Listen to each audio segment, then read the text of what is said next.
Hello, as you can probably tell, we have a new piggy, so meet Dipper.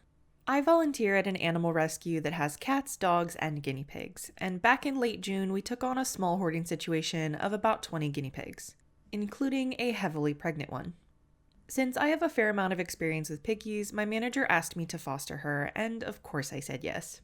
I had a lot of knowledge about pregnancy and guinea pigs, but no real experience, so I definitely learned a lot. Our shelter tends to do themed names for moms and litters to help keep track of who came from where, and since she didn't have a name yet, I was given permission to name her. So I named her Nova, and since supernovas give birth to stars, I named the kiddos after stars and constellations. Unfortunately, this was a very high-risk pregnancy.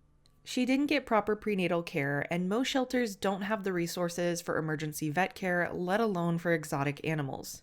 And it quickly became obvious she was carrying at least 4. And just 6 days into fostering, on July 1st, we found her grooming 5 little fur balls. At this point, I realized there was a good possibility she might have a hard time producing enough milk right away, so I ordered some milk replacement. But since it's only made in Australia, it wasn't going to arrive for a few days. And the first few days, the babies all started losing weight. So I found a paper on hand-raising guinea pig pups that recommended certain kitten formulas and even mixing them with critical care.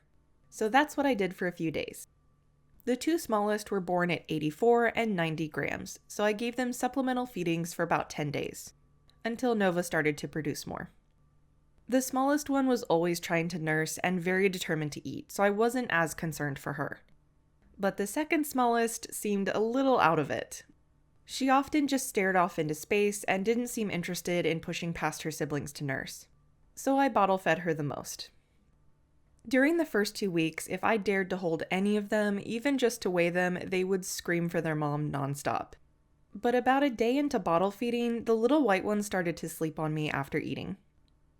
I also found it helpful to separate the larger ones for a short time each day to give the little ones a chance to nurse from mom.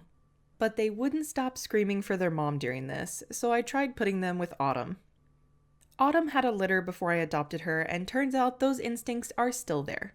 She would even groom them like their mom, so I started enlisting her help for babysitting. After a few days, the little white one seemed to perk up more and start acting like her siblings. And once she was off the bottle, she was the most confident and independent baby.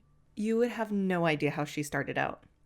Even before I knew their genders, I started calling her Little Dipper, since Dipper just seemed to fit her.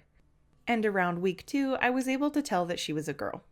And in total, we had 2 boys and 3 girls.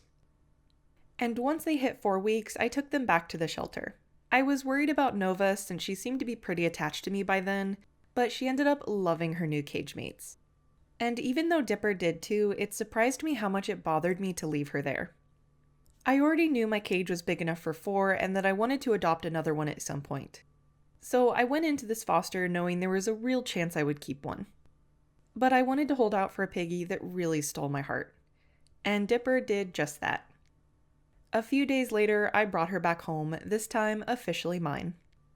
She's now a little over 10 weeks old and has quite the personality.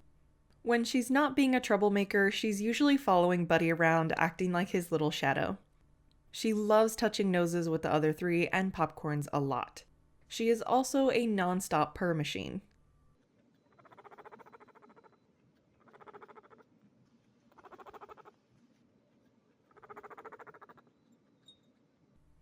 Having some baby energy in the cage has really made everyone a bit more active and happy, and I'm so excited to continue to watch her grow and bond with our herd.